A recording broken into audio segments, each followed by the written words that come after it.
Somewhere in Ohio, there's a 72-year-old woman named Margaret who has been living on a Social Security check of about $1,100 a month. She pays her property tax in 2 installments because she can't cover it in one. She skips the dental work she needs. She keeps the thermostat at 66 in the winter because heating oil got expensive and stayed expensive. And for the last 6 years, without knowing it, Margaret has been walking past nearly $900 additional a month that were legally hers the whole time. Not a loophole, not a scam, not a special program. Just money the Social Security Administration was quietly holding, waiting for her to ask. Margaret was married for 19 years. The divorce was finalized back in the late 90s. Her ex-husband went on to remarry. She stayed single, raised her kids alone, and when she finally filed for Social Security at 66, she filed on her own work record because that's what she thought the rules allowed. Nobody at the local office corrected her. Nobody sent her a letter. Nobody made a phone call. And that silence cost her, by a conservative estimate, more than $60,000 over 6 years. Here's the part that stops people cold. Margaret's story is not rare. It is the norm. There are millions of divorced seniors in this country, women especially, who are eligible to collect Social Security benefits based on an ex-spouse's work record, and the vast majority of them either don't know it, assume they don't qualify, or believe the ex has to sign off on it. None of that is true. The ex doesn't have to approve it. The ex doesn't have to know. The ex doesn't even have to be receiving benefits yet. And in some situations that we're going to walk through carefully, even remarriage, yours or theirs, doesn't shut the door the way most people believe it does. That last part is what most seniors have never heard. Because there is one specific age in this country's Social Security rules that completely changes what remarriage does to your benefit. And most divorced seniors have gone their entire retirement without ever hearing that number spoken out loud. If you were married for a decent stretch of time and later divorced, if you're widowed from a marriage that ended in divorce years earlier, if you have a sister, a mother, a neighbor, a friend from church who fits that description, this next part matters. Because the rule that unlocks Margaret's $900 is not complicated, it's just quiet. And nobody at the counter is going to say it unless you ask exactly the right way. But here's where it gets stranger, because remarriage doesn't always kill the benefit the way people think it does.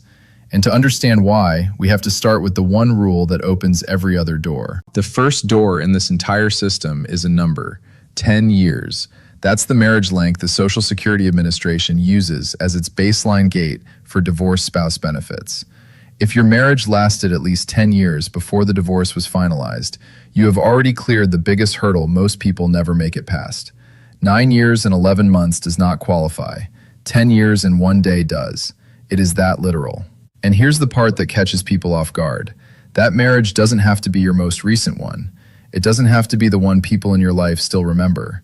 It can be a marriage from decades ago, one you rarely think about, one that ended in a courtroom you'd rather forget. If it lasted 10 years and ended in divorce, the door is open. Now, on top of the 10-year rule, there are a few other quiet conditions. You have to be at least 62 years old to claim. You have to be currently unmarried at the time you claim the spousal benefit. And we'll come back to that word currently in the next chapter, because it does not mean what most seniors assume. Your ex has to be at least 62 as well. And the benefit you'd receive on your ex's record has to be higher than what you'd receive on your own. That's it. That's the gate. Now here's where the myth kicks in. Most divorced seniors believe that their ex-spouse has to agree to it. They believe the ex has to sign a form, get a phone call, know about the claim, or even already be receiving benefits themselves. None of that is true. Your ex does not have to approve anything.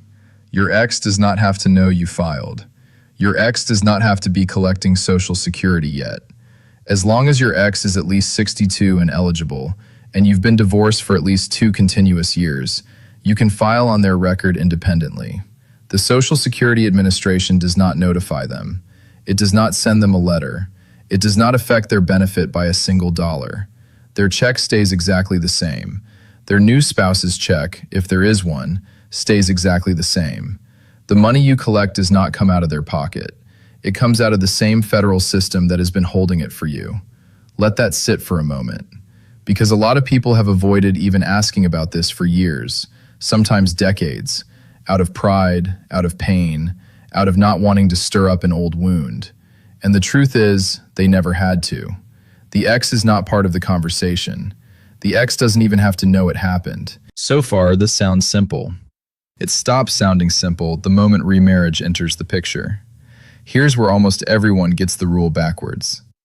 Ask 10 divorced seniors whether remarriage kills their Social Security claim on an ex-spouse, and 9 of them will say yes. They'll say it with confidence. They'll say it like it's obvious. And in one specific situation, they're right. In another situation, they're completely wrong.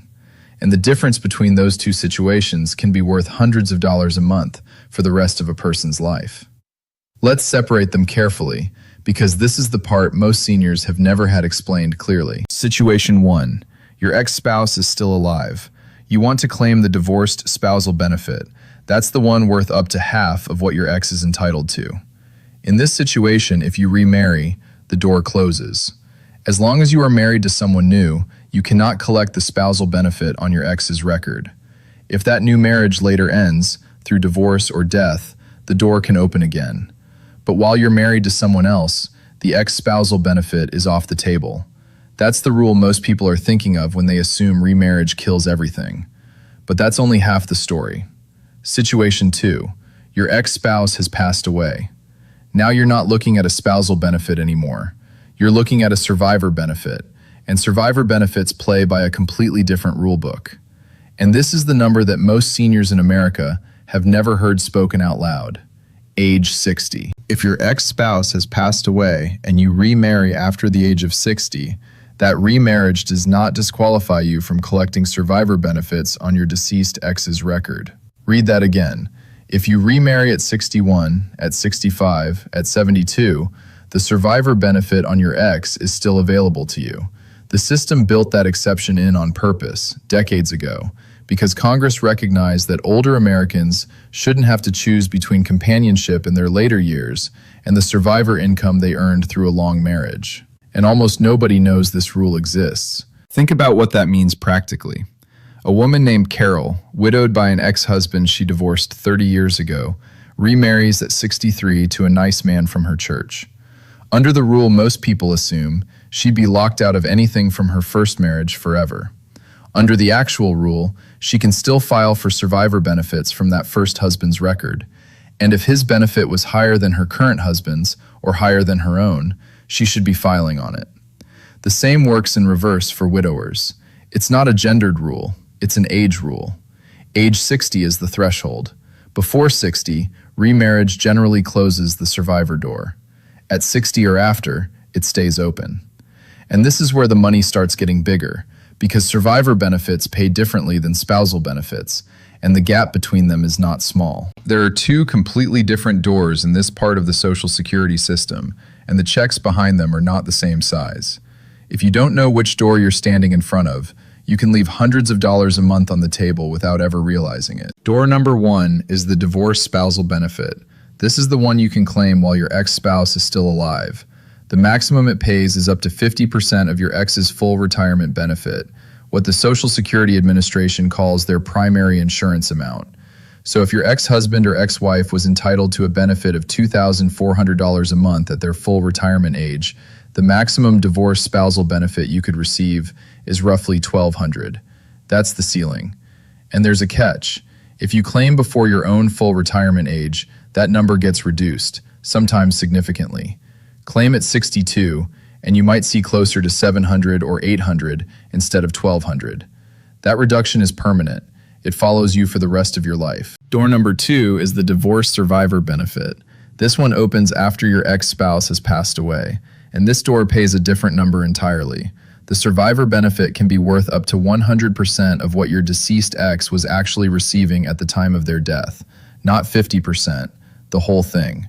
Take a moment with that math, because in Margaret's case from the beginning of this video, the woman in Ohio, the reason she was walking past nearly $900 a month wasn't just that she never filed. It's that her ex-husband had passed away 4 years earlier, and she didn't realize that his death had shifted her from the spousal door to the survivor door. Her potential check nearly doubled the day he died, and nobody told her. That's the piece that makes people sit up in their chairs. The rules change when the ex passes away, and Social Security does not send out a notification to divorced former spouses when that happens. If you don't check, you don't know, and months roll into years. There's also a timing element that matters here. Survivor benefits can be claimed as early as age 60, 2 years earlier than spousal benefits, but claiming early reduces the amount. There is a real strategic decision buried in this, whether to file early on the survivor benefit at a reduced rate or wait until full retirement age and collect the full 100%.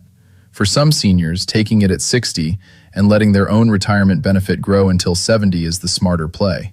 For others, the opposite makes more sense. It depends on the numbers. But qualifying is not the same as claiming, and this is where the system quietly costs people years of checks, because the door doesn't open on its own. Somebody has to walk up to it and knock. Here's the part that quietly makes people angry once they understand it. The Social Security Administration is not going to call you. It's not going to send you a letter. It's not going to knock on your door and say, "Ma'am, your ex-husband passed away last spring, and you're now entitled to a check that's almost double what you've been getting." That letter does not exist. That phone call does not happen. That system does not run in the background on your behalf. Everything in this part of Social Security is what's called a claim-based system, which means the burden is on you. If you don't file, you don't collect. It doesn't matter how eligible you are. It doesn't matter how many years you would have qualified. If the paperwork was never submitted, the money never moves. And here's where it gets more frustrating. Even when a divorced senior walks into a Social Security office and asks about benefits, the clerk at the counter is not required to walk them through every possibility. The clerk answers the question that was asked. If you ask, "Am I eligible for retirement benefits on my own record?" they'll tell you yes or no based on your record. They may never mention the ex-spouse door. They may never ask if you were previously married. They may never look up whether your ex is still alive, still working, or already deceased. That's not always negligence. Sometimes it's just how the interaction is structured. The clerks are processing volume. They answer what's in front of them. If you don't ask the right question, the right door doesn't open. So what is the right question? It's this. I was previously married for at least 10 years and later divorced. I'd like you to compare my benefit on my own record with any potential benefit on my ex-spouse's record, both spousal and survivor, and tell me which one pays more. That is the sentence. Say it slowly. Say it clearly. Ask them to check both records. Ask them to run the comparison before you file anything. Because here's the trap. Once you file on your own record, in many cases, you cannot simply switch later without complications. The choice you make at the counter can lock in a smaller check for the rest of your life. And nobody at that counter is going to warn you that a different door existed. This is why Margaret lost 6 years. Not because the system was hiding the money, because the system was quiet and she didn't know which sentence to say. Which brings us to the trap inside the trap, the mistake that costs the most money, the one seniors make even after they know the door exists. Even seniors who know the door exists still lose money, sometimes tens of thousands of dollars, because of a handful of specific mistakes. Each one is quiet, each one feels like a small decision at the time, and each one is permanent enough that it shapes the rest of a retirement. Mistake number 1, filing too early. A lot of divorced seniors, the moment they hear they can claim on an ex, rush to the Social Security office and file at 62. The relief is understandable, money is tight, and something is better than nothing. But filing before your full retirement age locks in a permanently reduced benefit. On a spousal benefit, that reduction can knock the check down by 30% or more. On a survivor benefit filed at 60, the reduction is smaller but still meaningful. And that lower check follows you for the rest of your life. There's no do-over at 67. Whatever you locked in at 62 is what you keep. Mistake number 2, filing on your own record when the exes would have paid more. This is the mistake that cost Margaret her 6 years. She looked at her own work history, saw a number she could live with, and filed. She never asked for a comparison. Had somebody run both sides, the ex-spousal number and later the survivor number would have been visibly higher. The Social Security Administration will generally pay you the higher of the two amounts if you file for both, but only if you file. If you never mention the ex, they never run the comparison. Mistake number 3, not knowing about the deemed filing rule. For most people born in 1954 or later, when you file for one benefit, Social Security treats it as if you filed for all benefits you're eligible for at that time. That sounds protective, and in some cases it is, but it also means you may not be able to strategically claim one benefit now and switch to a larger one later the way people used to. There are still narrow exceptions, particularly around survivor benefits, which are treated separately from retirement benefits.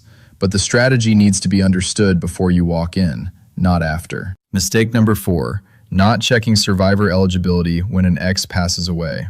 This one is quietly the most expensive. Divorced seniors often don't hear when an ex has died, no one calls them, no obituary reaches them, and they keep collecting the smaller spousal check for years when they should have been moved to the larger survivor check. Some find out through a mutual friend, some find out from an adult child, some never find out at all. Mistake number 5, assuming a short second marriage disqualifies them permanently. It usually doesn't. If a later marriage ends in divorce or death, the door to the ex-spousal or survivor benefit often reopens. So what should a divorced senior actually do, starting this week? Here's the short version of what to actually do, the checklist to work through at your kitchen table before you ever walk into a Social Security office. Step 1, pull out the paperwork. You need your divorce decree because the Social Security Administration will ask for proof that the marriage lasted at least 10 years and that the divorce is final. If you can't find it, contact the county clerk in the county where the divorce was filed. They can issue a certified copy. You'll also need your marriage certificate, your birth certificate or proof of age, and your Social Security number. If your ex-spouse has passed away, you'll want a copy of the death certificate if you can obtain one, though Social Security can often verify this on their end. Step 2, know your ex's Social Security number if you have it, or their full legal name and date of birth if you don't. That's usually enough for the SSA to locate the record. Step 3, before you file anything, request a comparison. Call the Social Security Administration at their national number, or make an in-person appointment at your local office. Use the exact sentence from earlier. Ask them to compare your benefit on your own record against the potential spousal benefit and, if applicable, the survivor benefit on your ex's record. Ask for the numbers in writing if possible. Step 4, think about timing. Do not automatically file at 62 just because you can. Run the math on what waiting until full retirement age would pay. For survivor benefits especially, there is sometimes a strategy where you take the survivor benefit early and let your own retirement benefit grow until age 70, or vice versa. This is worth a conversation with someone who understands the rules, a fee-only financial planner, a benefits counselor at a senior center, or a free SHIP counselor in your state. Step 5, if an ex-spouse passes away, check your file. Don't assume the system will move you to the higher survivor benefit automatically. Call, ask, confirm. Step 6, if you were divorced, remarried, and that later marriage also ended, say so on the record. Do not assume you're disqualified. In many cases, the door reopens. And step 7, the one most people skip. Do this for the people you love. If you have a mother, an aunt, a sister, a friend from church who is divorced and living on a smaller check than she should be, sit down with her. Walk her through this. The rules do not enforce themselves. The money does not find its way home on its own. There's one last thing that matters more than any form. This is not a loophole. It's not a trick. It's not a gray area workaround somebody figured out. The divorced spouse benefit and the divorced survivor benefit have been written into Social Security law for decades, put there on purpose, because Congress recognized something simple. When two people build a life together for 10 years or more, and one of them steps back from the workforce, or earns less, or takes on the unpaid work of a household, that contribution is real. When the marriage ends, that contribution doesn't disappear, and the Social Security system was designed to acknowledge it, quietly, through these benefits. The money isn't a favor. It's not a handout. It's a benefit built into the law that a divorced senior has every right to claim. Every month somebody eligible doesn't file is a month the system keeps money that was meant to be paid out. That's the part worth sitting with. If you took anything from this video, take this. The rules are not going to explain themselves. The Social Security office is not going to volunteer them. The ex-spouse is not part of the conversation. Remarriage after 60 does not close the survivor door. A short-second marriage that later ended does not disqualify you. And filing on your own record without asking for a comparison is one of the most expensive mistakes a divorced senior can make. If this applies to you, make the appointment this week. Not next month, not after the holidays, this week. Bring the divorce decree, ask for the comparison, get the numbers in writing. And if this doesn't apply to you, send it to someone it does apply to. A sister, a mother, a neighbor, a friend who's been quietly getting by on a check that could have been larger for years. That one conversation at a kitchen table can be worth more than any raise she's had in a decade. A quick note before you go. Everything in this video is general education, not personal financial or legal advice. Social Security rules can change, and the exact numbers depend on your record, your ex's record, your age, and your filing choices. Talk to the Social Security Administration directly or a qualified benefits counselor before making a filing decision. If this helped you, or if it might help someone you love, share it. That's how the quiet money finds its way back home.